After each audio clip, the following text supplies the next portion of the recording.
desde el triunfo de la Revolución Cubana y abrir totalmente al imperialismo, al abrir totalmente al imperialismo y al capitalismo, y bajo las presiones yanquis. Y otra, no es el olvido a veces de América Latina o la marginalidad hacia Cuba, a excepción de Venezuela y como fue en su momento de Salvador Allende. Recordemos que México ya es el único que ha vetado a Estados Unidos, bueno, es el único que ha vetado el embargo de comercio internacional a Cuba, pero no es también un olvido de América Latina y no ese reencuentro con América Latina. Gracias. Gracias. Acá el compañero de Derecho. Les recuerdo que en el simposio tenemos una mesa destinada a discutir nuevamente los temas económicos, porque creo que las preguntas que están haciendo van para 3 días de conferencia. Yo tengo 2 preguntas. ¿Por qué razones lo que entonces era la Unión Soviética dejó de proveerle de un recurso tan importante como el petróleo a Cuba? ¿Por qué razones sucedió eso? Quizá era que ya no tenían la necesidad de ocupar el lugar geográfico, militarmente hablando, que realmente tiene Cuba frente a los Estados Unidos. ¿Sería esa una posibilidad o por qué razón fue así? Y número 2, de no haber la entonces Unión Soviética dejado de proveerle de ese recurso tan importante a Cuba, ¿Cuba habría tomado la iniciativa de hacer modificaciones en su política económica? Gracias. Jesús. Sí, gracias. Doctor, dando un contexto, desde 1982 a la fecha, la iniciativa privada ha ido aumentando su participación en los recursos que son considerados nacionales, ¿no?, aquí en México.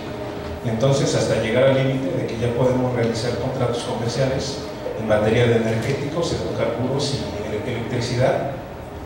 Y bueno, parece ser que la empresa pública se descartó porque ya consideramos que el gobierno no sabe administrar los recursos, ¿no? Entonces, mi pregunta va encaminada a ello. Usted, la empresa pública en Cuba, yo quisiera saber qué límites le ha puesto a esta administración estatal para que pueda funcionar y seguir aumentando la productividad económica. Bueno, si están de acuerdo, cerramos la parte de preguntas y le damos paso al doctor Pons para que trate de dar una respuesta general a todas las preguntas y los comentarios del doctor Camilo. Adelante, doctor. Muchas gracias. Realmente las preguntas dan para no solo para un seminario, para varios días. Y vamos a los orígenes y a las razones de cada una de ellas. Pero quiero, primero que todo, agradecerle al doctor Sergio Cámara sus comentarios. Me parece que son muy atinados, muy precisos, muy enfocados en el contexto y en todo, en que nos une la misma preocupación. Tal vez yo, por estar un poco más cerca, ¿no?, tocar con la mano diariamente eso, tengo la misma preocupación, pero la confianza en que los mecanismos van a contribuir a que se pueda precisamente regular el proceso, y ahí me voy a referir.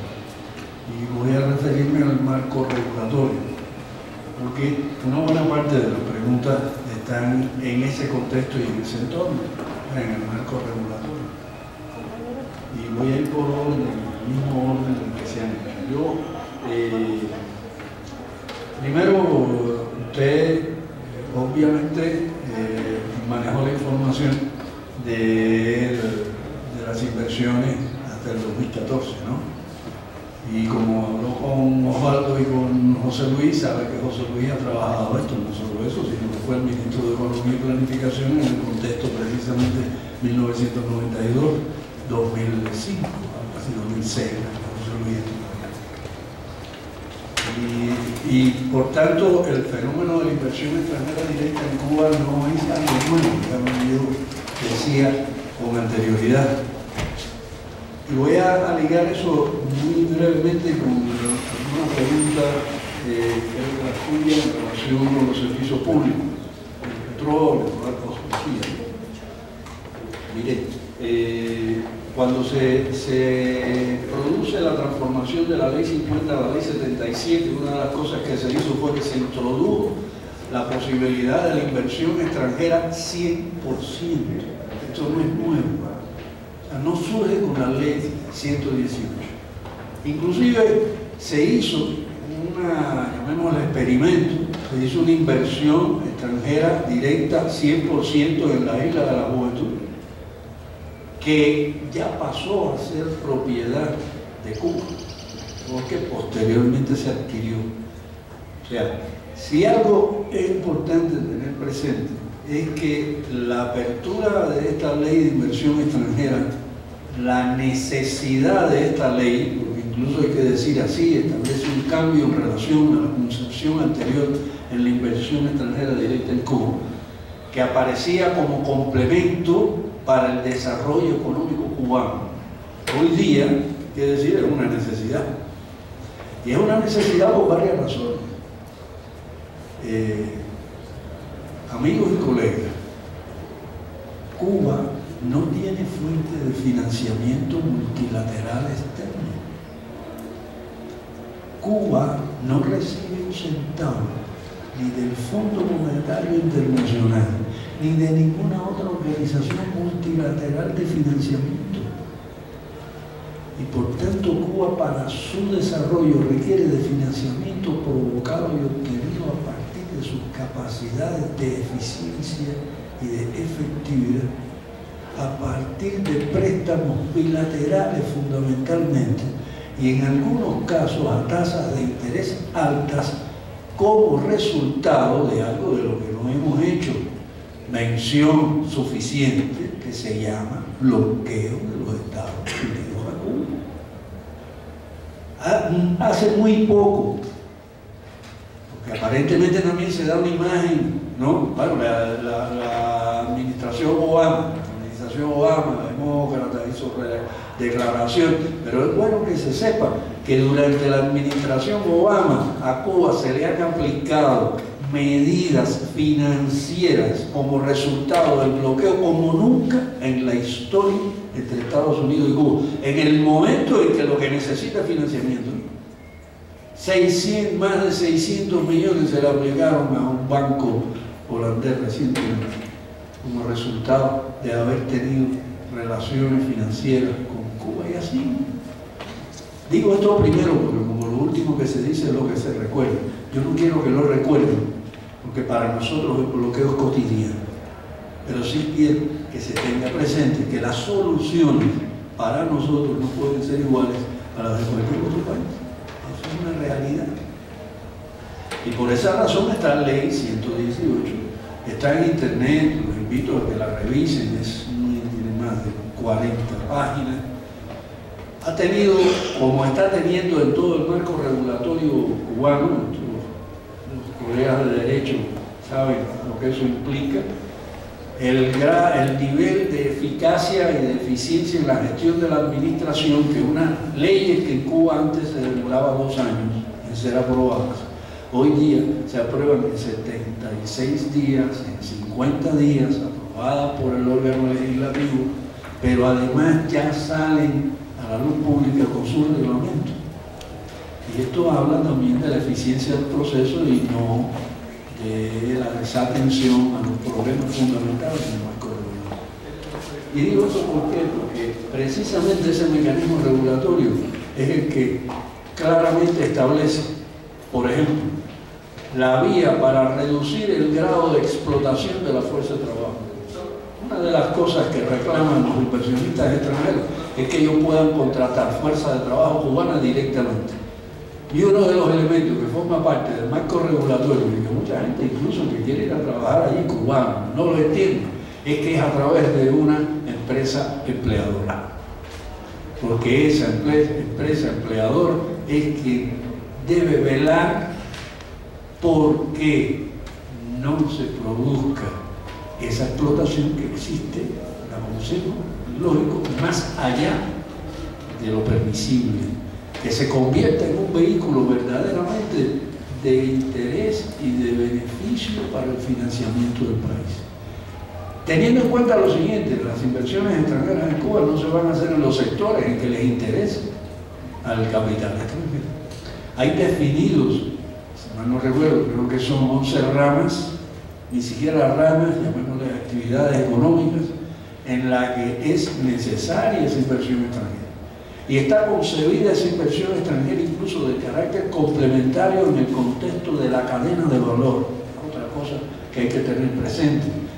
Por tanto, son inversiones extranjeras a partir de proyectos orientados al desarrollo con la aprobación del Consejo de Ministros.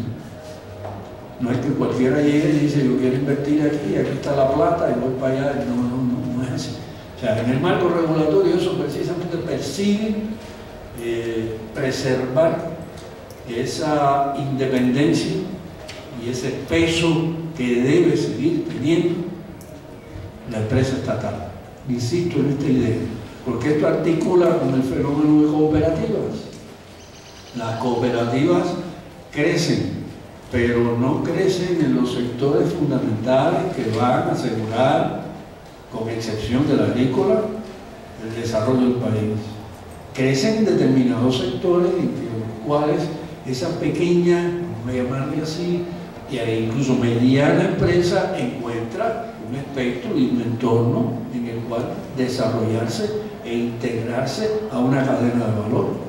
Pero esto sigue también en términos de las definiciones de política de carácter territorial, de la autonomía a los municipios como la base fundamental del desarrollo territorial del país, de la autonomía a las provincias en función de canalizar, por ejemplo, aglomeraciones productivas hacia un sector de actividad que tributaría al desarrollo del territorio.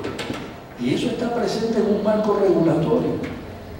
O sea, es difícil, yo me doy cuenta, ¿no?, para mí explicarlo y hacerme entender y comunicarme con ustedes, pero es que estamos hablando en este campo de una visión integrada, de una universidad como la Universidad de Holguín, para poner un ejemplo, que muchos de ustedes conocen una provincia de esa, o saben que existe, al menos en nuestro país, donde radica el níquel, que se convierte en una de las fuentes fundamentales de ingresos para el país. En ese municipio de Moa, donde radica un instituto tecnológico para la formación de profesionales y especialistas para esa industria, pero ya tiene hecha la provincia un estudio de aglomeraciones productivas para trabajar con una política en función de lograr los encadenamientos necesarios para el desarrollo, desde la industria extractiva y además transformativa del níquel hasta la actividad de desarrollo agroindustrial en el territorio. Y eso requiere de cadenas productivas que se van a integrar y se van a insertar en consonancia con esas inversiones extranjeras. Y todo esto tiene un mecanismo en términos también de redistribución, que podemos sintetizarlo en la llamada política fiscal. Y esto no se ha hecho por improvisación, se han estudiado experiencias en todo el mundo. Yo les puedo decir, por ejemplo, en la actualidad, el impuesto sobre herencias en Japón es el 50-55%, pero hace 15 años era del 85%. Si usted recibía en herencia 5 edificios, tenía que vender 4 para poder explotar uno desde el punto de vista residencial, por la tasa impositiva sobre las herencias. Bueno, nosotros tenemos el impuesto de ese tipo. Hay una gama de 12 tipos impositivos. ¿En qué dimensión están estructurados y hacia dónde van? Precisamente a asegurar un proceso de redistribución en función de la sociedad que haga mínima la brecha de diferenciación social. Y eso es parte del arte de gobernabilidad y es parte del arte de la administración pública. O sea, para mí es una satisfacción encontrar que esas inquietudes existen, ¿no? Porque indudablemente se inquieta sobre eso quien nos aprecia y quien quisiera que tuviera éxito o que tenga éxito seguro va a tener este proceso de transformación. Pero el mecanismo para minimizar esa diferenciación existe. Les pongo un ejemplo: las cooperativas no agropecuarias pueden tener, y les decía que eso es un proceso experimental hasta que se elabore la ley, pueden tener a los trabajadores incorporados como trabajadores asalariados por 3 meses. A los 3 meses tienen que darle la posibilidad de formar parte como miembro de la cooperativa.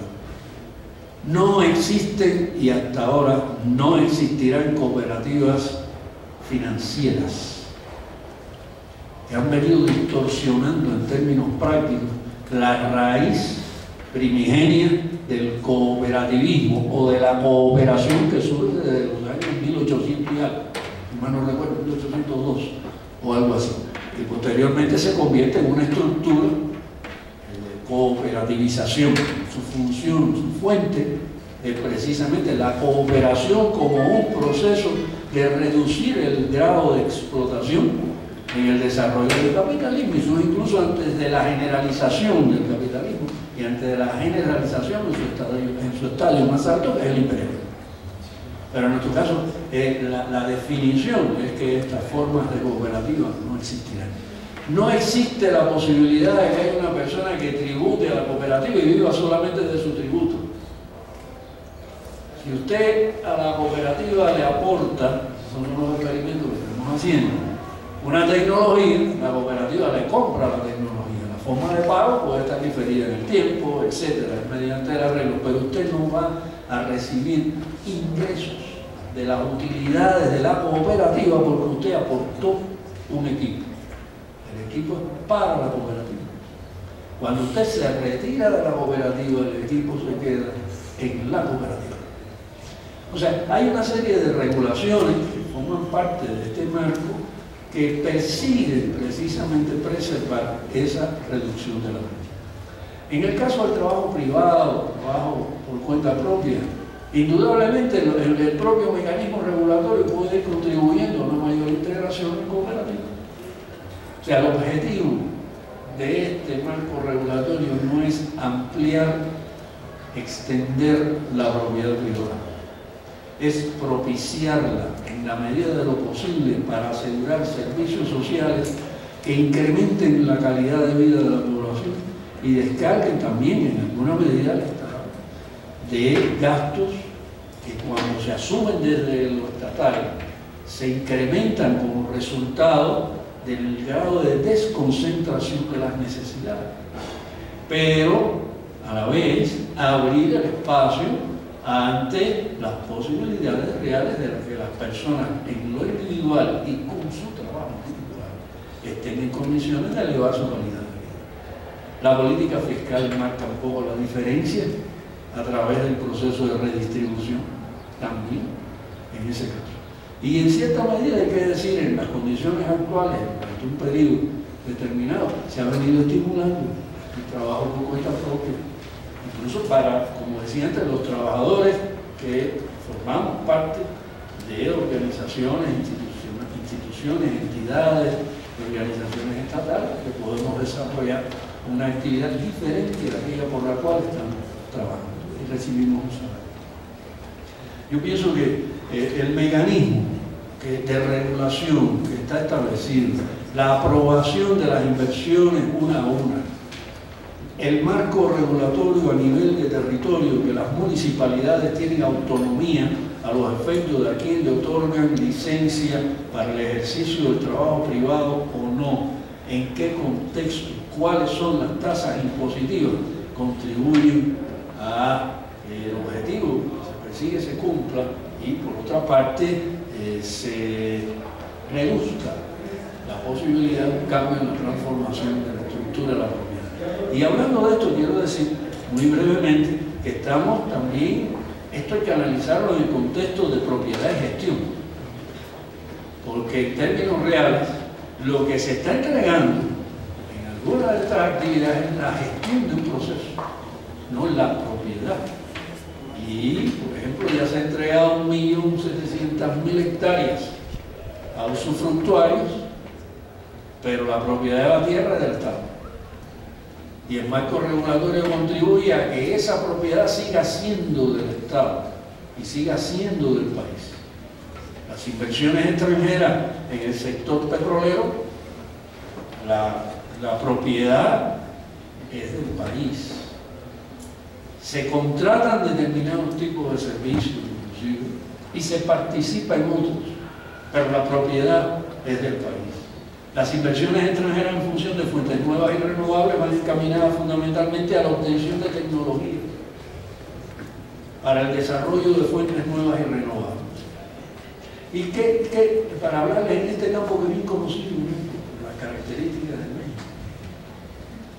Esas tecnologías, miren compañeros, cuando la primera crisis energética, las fuentes de financiamiento provenientes de los países de la OPEP hacia la banca occidental aseguró el financiamiento del desarrollo de las tecnologías en fuentes nuevas y renovables de las 5 fundamentales empresas de las 7 hermanas, que son fundamentalmente norteamericanas.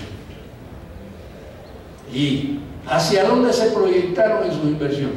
Hacia el desarrollo de tecnologías en fuentes nuevas y renovables.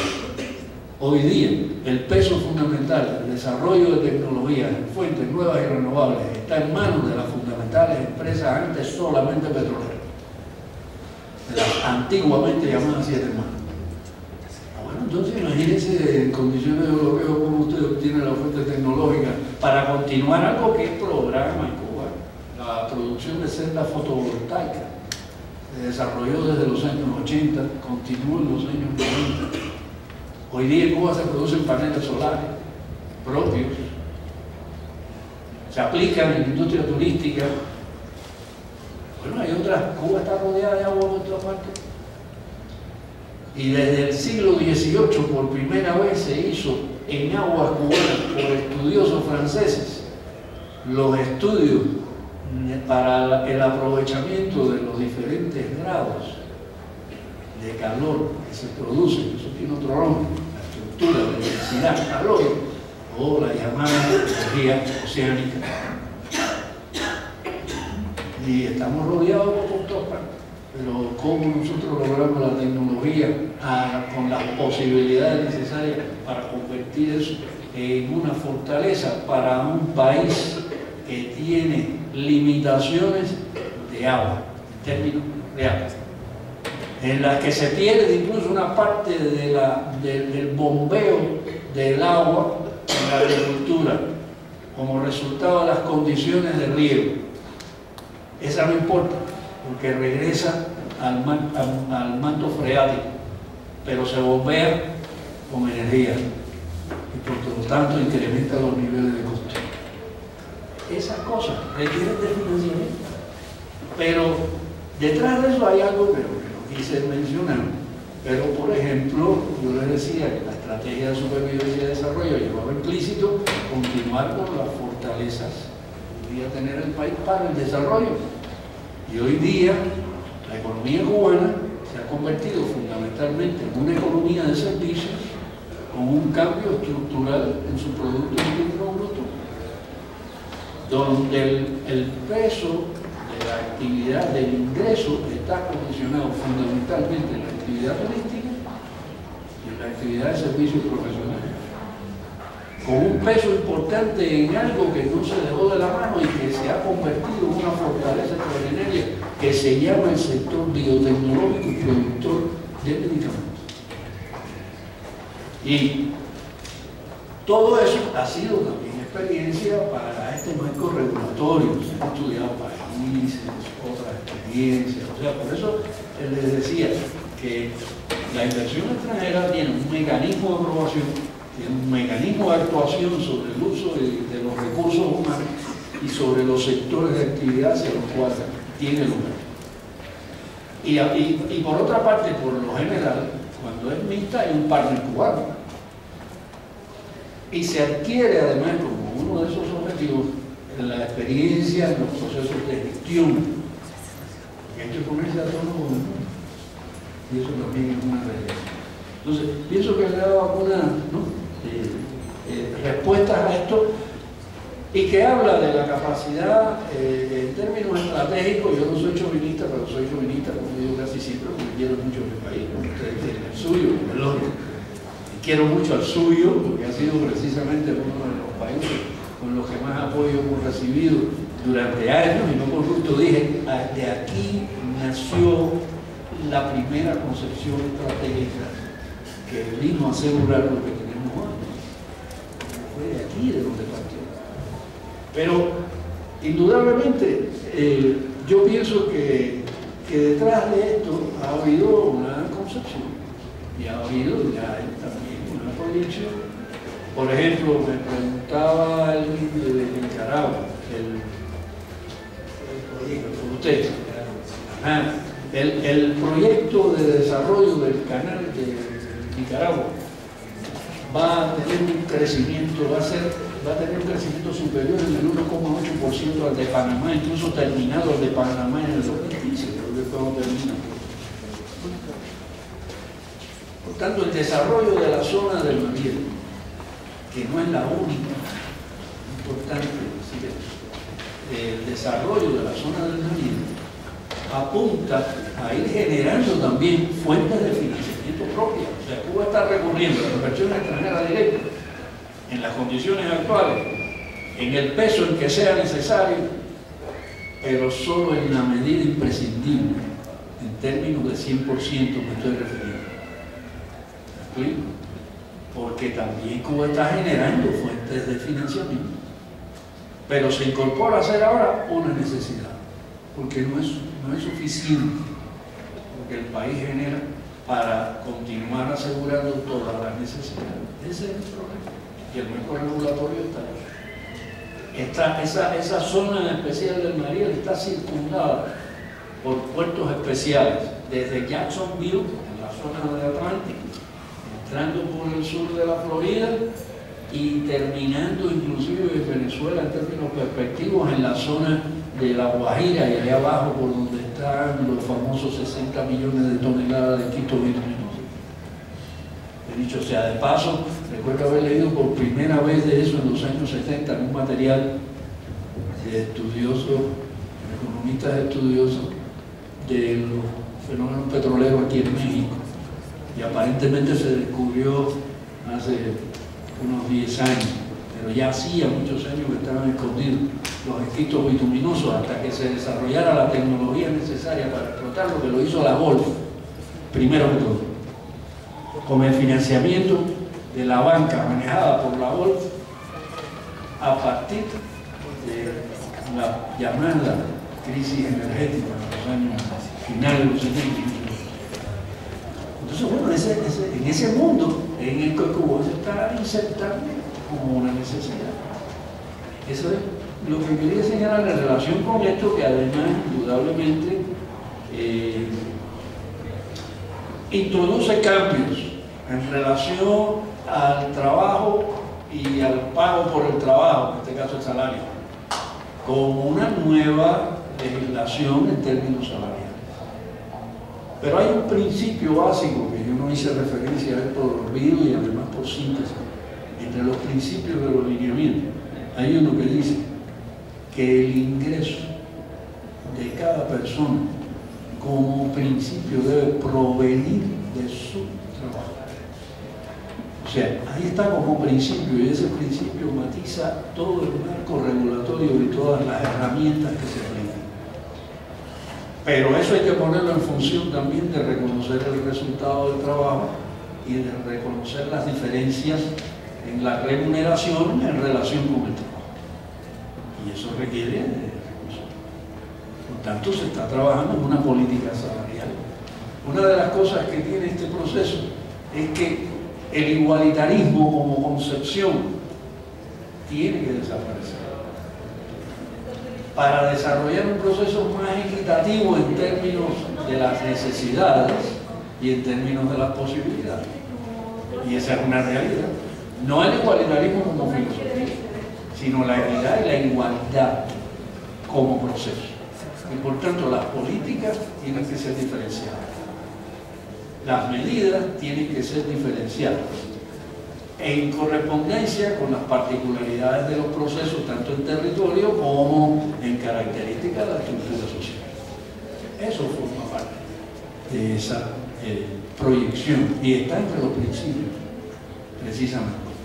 ¿Cuál es un principio igualitario? Nadie quedará desprotegido. Y ahí sí hay un principio que es igualitario.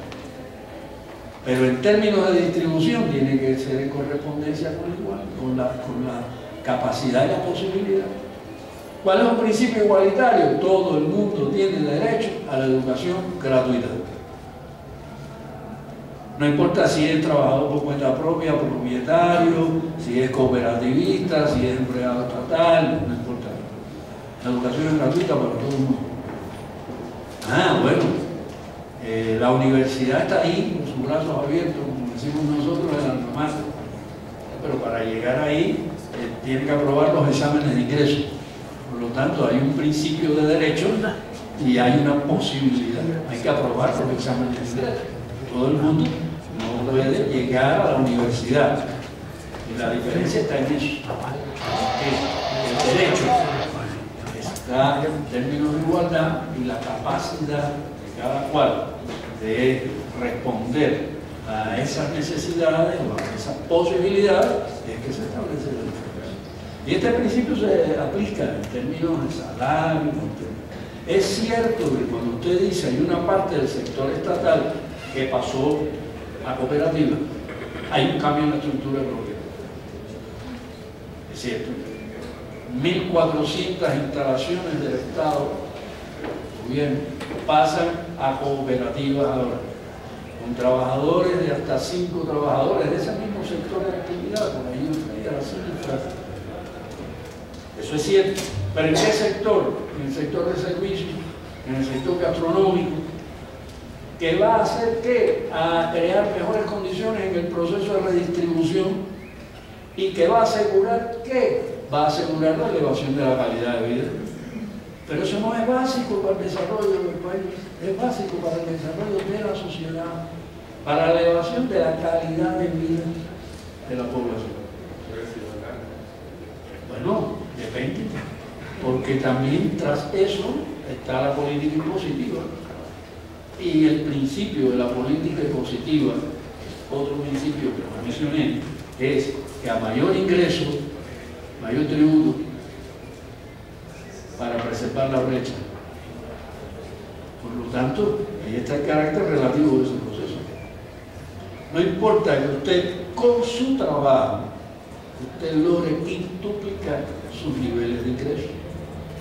Lo que va a suceder es que también anualmente se revisa el comportamiento de ese proceso y se pueden modificar las tasas de imposición. O sea, vamos a tener en el futuro, cuando haya unidad monetaria, pienso yo, y más que unidad monetaria, tasas de cambio, y es la que hay que unificar en términos prácticos. Más importante que la unificación monetaria, o la monetaria se hace con un nivel por ley, pero si las tasas de cambio siguen fluctuando y siguen siendo diferentes, sigue introduciendo elementos de desigualdad y de diferencia. Sí, ya lo he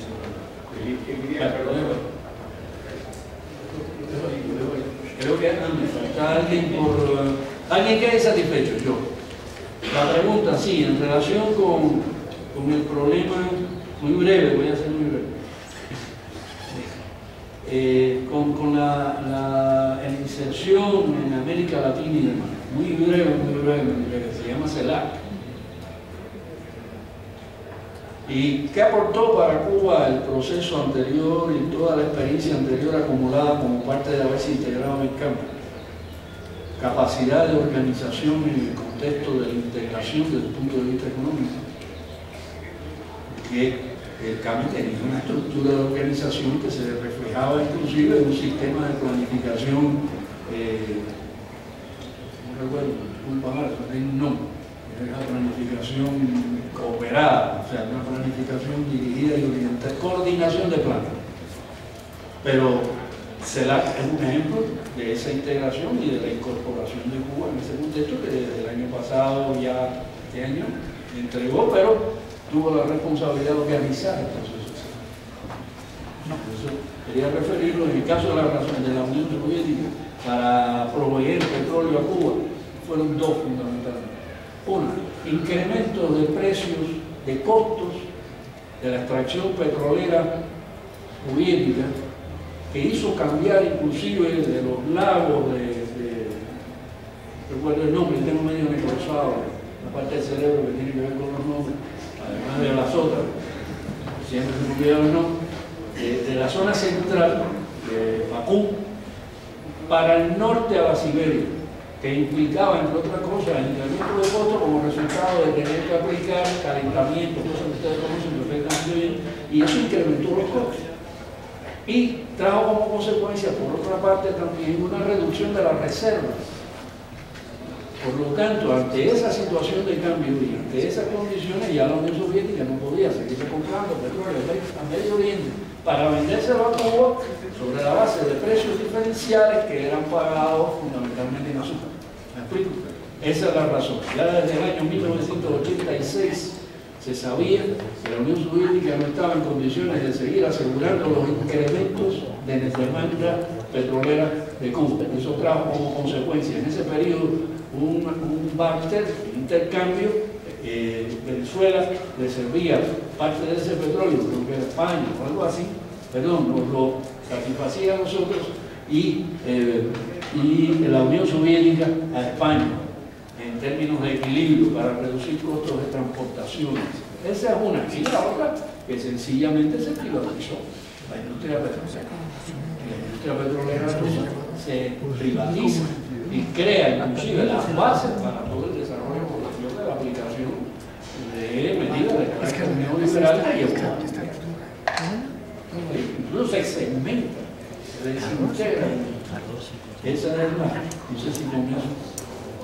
Y los límites en la empresa pública están condicionados por el marco regulatorio y por una definición de política y del marco jurídico a través de la Asamblea Nacional, que rinde cuentas a cada ministerio y que las estructuras de los órganos superiores de dirección empresarial se subordinan ahora al Consejo de Ministros y no a los ministerios. Y eso cambia esa estructura de dirección vertical que teníamos, que desde el ministerio se decidía qué hacía una empresa. Les pongo un ejemplo muy rápido. Miren, se crearon las unidades básicas de producción cooperada, UBPC, como cooperativa, en el contexto del periodo del presidente. Se crearon con el objetivo de incrementar los niveles de producción agrícola, porque Cuba en ese periodo, 1993, 94, 95, más del 50% de la factura comercial externa se centraba en la importación de alimentos y combustibles. Por lo tanto, el espacio para incrementar las inversiones, la acumulación concretamente, se reducía extraordinariamente y se privilegiaban esos dos renglones. Se crean las UBPC como elemento complementario para utilizar tierras que eran ociosas. Pero desde el punto de vista del marco jurídico, los abogados, desde el punto de vista de la administración pública, desde el punto de vista de la contextualización del proceso de actuación de la administración pública, se le subordinan las decisiones de esas unidades básicas de producción cooperativa al Ministerio de la Agricultura. Y eso trajo como consecuencia, entre otras medidas que se adoptaron en esa dimensión, trajo como consecuencia desmotivación hacia los incrementos de la producción de esos sectores. Ya eso cambió.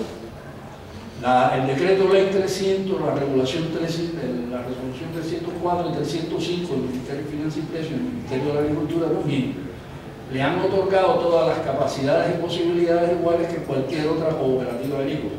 Y esto ha elevado los niveles de competitividad de este sector, que es importantísimo en ese proceso.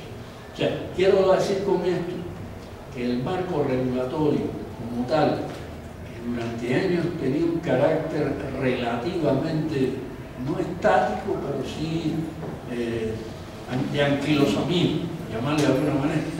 Tiene una dinámica de cambio y transformación en correspondencia con los procesos de experimentación que están teniendo lugar, que facilita como tal ese proceso. Voy a dejar ahí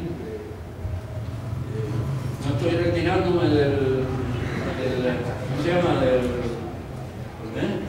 Del debate, allá dije que con mucho gusto yo le dejé mi correo. Yo no tengo Twitter todavía por ignorancia. Voy matando cada vez que tengo chance todos los días. Ya aprendí cómo se va a hacer. Y mañana o pasado voy a abrir Twitter. Pero mientras tanto, el profesor tiene mi correo. Todos aquellos que deseen tener un intercambio por esa vía del correo electrónico y demás, con mucho gusto. A mí eso me encanta. Además aprendo todos los días de todas esas cosas, ¿no? Así que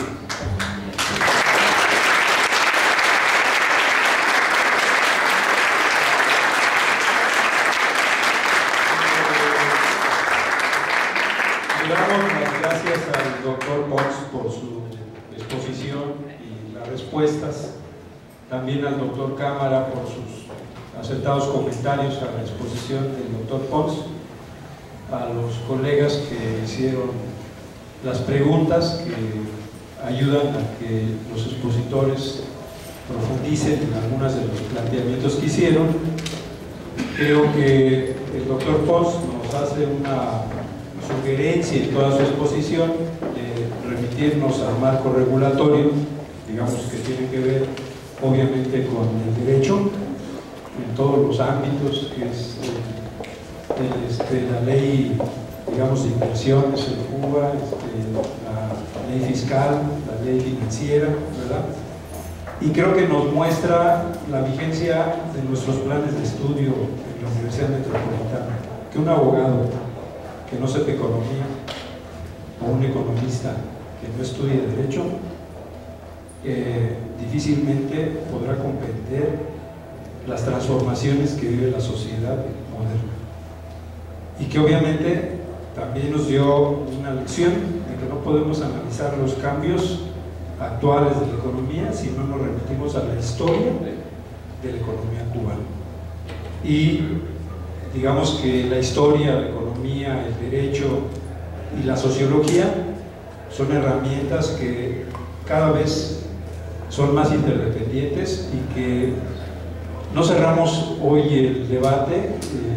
Los invito, yo creo que el hecho de que el doctor nos haya estado remitiendo permanentemente al estudio del marco regulatorio y nos da una referencia que nos dice está en internet, el nuevo marco regulatorio, que obviamente el simposio, la parte fuerte de este encuentro con la Embajada de Cuba, empieza el 11 a las 10 de la mañana con una siguiente conferencia sobre la economía, y la segunda conferencia del mismo día es sobre la educación, porque creemos que la educación y la economía están íntimamente articuladas para explicar el desarrollo de una nación.